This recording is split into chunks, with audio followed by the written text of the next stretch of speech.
সময় রাজা ছিল, আজকে রাজা বাড়ি আছে।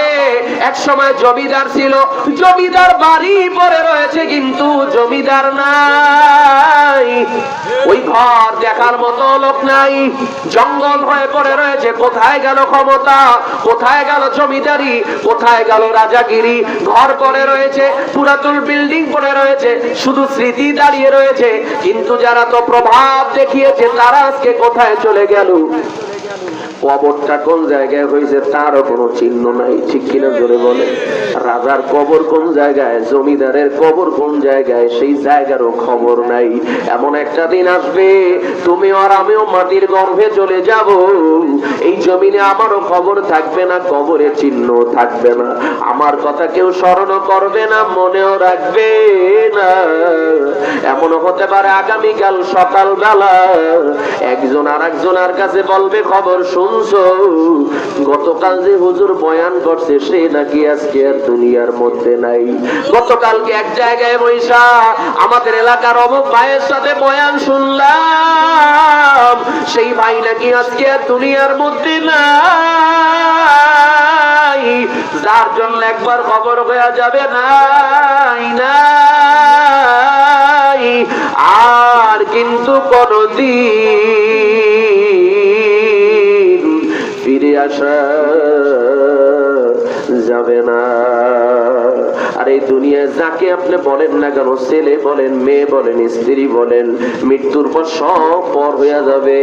আজকে যতই মহাব্বত করেন না কেন, আপনার কবরের কিনারায় রাত্রে তো দূরের কথা, দিনে গিয়ে তারাই তো দেখবেন ভয় পাবে। শুধু তাই না, স্ত্রী বলবে আমি একা পাহারা দিতে পারবো না, মসজিদের বারান্দার থেকে খাটিয়া নিয়ে আসো, এই ছোট্ট ছোট্ট বাচ্চাদেরকে দিয়ে আমি সারা রাত পাহারা দিতে পারবো না, মসজিদ থেকে খাটিয়া নিয়ে তাকে বাহিরে রাখার ব্যবস্থা করে দাও। কার জন্য জীবনকে জীবন মনে করি নাই, যেই ছেলে সন্তানের জন্য জীবনটাকে শেষ করে দিলাম, নিজের শান্তির চিন্তা না করে স্ত্রী পরিবারের কথা চিন্তা করলাম, তারাও একদিন আমার শত্রু হয়ে যাবে, বলবে না না চেহারা দেখতে পারি না, আমাদের অনেক বড় ভয় হয়। এই জন্য দুনিয়া যার কথা বলেন না কেন, এই দুনিয়া যার কথা বলেন, কেউ স্থায়ী আপনার আমার আপন না, সব হলো ক্ষণস্থায়ী সম্পর্ক। আপনার আমার স্থায়ী ভাবে আপন হলো একজন, তার নামটাকে একটু জোরে আওয়াজ দিয়া বলেন।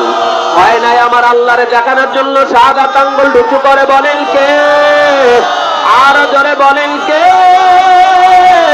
ওই আল্লাহ বলে, বান্দা আমারে বলিস না, আমি আল্লাহর ঘুমও নাই তন্দ্রাও নাই, সব সময় তোদেরকে পাহারা দিয়া রাখি, তোর যা লাগবে সব সময় মতো আমি আল্লাহ পৌঁছে দেই।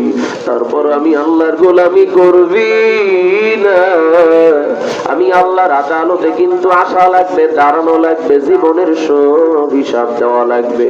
এই জন্য আজকের মাহফিলকে বিদায় মাহফিল মনে করে নিয়তকে খালেস করে নেন, আর জীবনে রবের হুকুম নামাজ বাদ দিব না, আর রোজা বাদ দিব না, হালাল হারাম তো মিস করে চলবো, আব্বু আম্মুর খেদমত করব, নবীর তরিকার উপরে নিজের জীবনটাকে চালাইব।